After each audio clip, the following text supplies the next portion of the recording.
اعوذ باللہ من الشیطان الرجیم، بسم اللہ الرحمن الرحیم۔ عزیز دوستو، آپ دیکھ رہے ہیں میرا یوٹیوب چینل اور میں ہوں زیغم عباس خان۔ امید ہے اگر ہماری ویڈیوز آپ کو پسند آئیں گی تو آپ یقیناً سبسکرائب بھی کریں گے اور لائک بھی کریں گے۔ ہماری آج کی گفتگو کا مرکز اور محور یہ ہے کہ امام علیہ السلام مطلب امام زمان اجل اللہ تعالی فرجہ الشریف اپنے ماننے والوں کی مشکلات میں ان کی کیسے مدد فرماتے ہیں غیبت کبریٰ کے زمانے میں۔ تو بہت سے واقعات ہیں جو کہ امام علیہ السلام نے اپنے ماننے والوں کو، اپنے چاہنے والوں کی مدد کی ہے اور ان کا استغاثہ سنا ہے اور ان کے استغاثے پہ ان کی مدد کی ہے۔ ان میں سے ایک واقعہ جو ہے آج آپ کے سامنے بیان کرنا ہے۔ انشاءاللہ باقی واقعات جو کتب علماء امامیہ نے کتب میں تذکرہ کیا ہے وہ انشاءاللہ آپ کے سامنے بیان کرتے رہیں گے۔ ان میں سے ایک واقعہ بحرین کا جو ایک مشہور اور معروف واقعہ ہے، جس میں خود حکومت انوالو تھی کہ انگریزوں نے جب بحرین پہ اپنا ایک نمائندہ مقرر کیا جو کہ محبان اہل بیت کے ساتھ بہت زیادہ سخت تھا، اور اس کا وزیر جو تھا ایک دشمن اہل بیت تھا، اور اس کے ایک وزیر نے اس کے سامنے کچھ انار پیش کیے اور ان اناروں پہ خلفاء کے نام سب تھے۔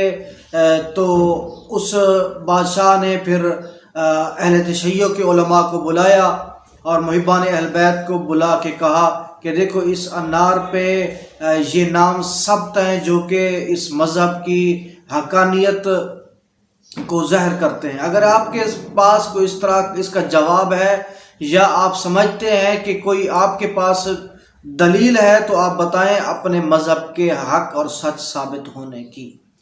تو علماء اہل بیت نے اس سے 3 دن کا وقت لیا اور 3 دن بعد اپنا جواب دینے کو کہا۔ تو 3 دن کے اندر جواب جب تلاش کرنا تھا تو تمام محبان اہل بیت جمع ہوئے اور طے یہ پایا کہ امام علیہ السلام سے استغاثہ کرتے ہیں اور اس کا جواب جو ہے وہ امام علیہ السلام سے دریافت کرتے ہیں۔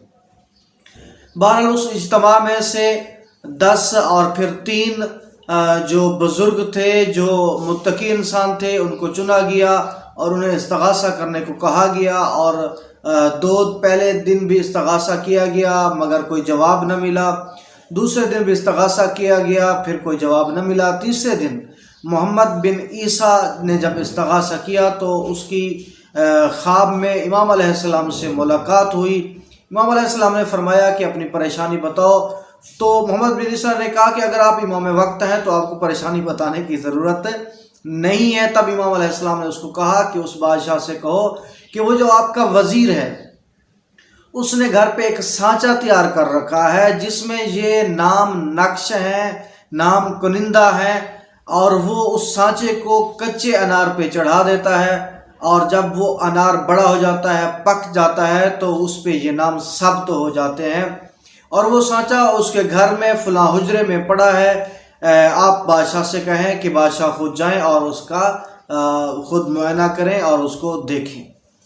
تب محمد بن عیسیٰ اور تمام محبان اہل بیت پھر بادشاہ کے پاس آئے اور انہیں کہا کہ جی اس کا جواب ہمارے پاس موجود ہے، اس کی دلیل ہمارے پاس موجود ہے۔ پھر بادشاہ کو ساتھ لیا اس شرط پہ کہ جو آپ کا وزیر ہے وہ دربار میں ہی رہے گا، وہ نہیں جانے پائے گا۔ پھر اس کو لے کے اس کے گھر گئے اور اس مخصوص حجرے میں جب گئے جہاں پہ امام علیہ السلام نے بتایا تھا تو وہاں پہ وہ سانچہ موجود تھا۔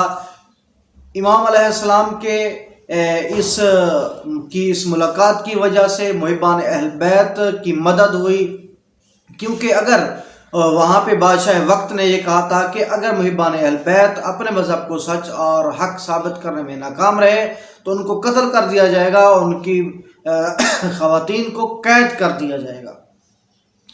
تاہم محبان اہل بیت کی امام علیہ السلام نے مدد کی اور مذہب حقہ کی حقانیت ثابت ہوئی اور پھر دشمن اہل بیت ناکام ہوا۔ تو دوستو انشاءاللہ تعالیٰ اسی طرح کے واقعات جو امام علیہ السلام کی ملاقات کے ہیں کہ امام علیہ السلام اپنے ماننے والوں کی کس طرح مدد کرتے ہیں آپ کے سامنے بیان کرتے رہیں گے۔ امام علیہ السلام کے ظہور کی تاجیل کی دعا کے ساتھ کہ پروردگار عالم امام علیہ السلام کے ظہور میں تاجیل فرمائے، آمین۔ اللہ آپ کا حامی و ناصر۔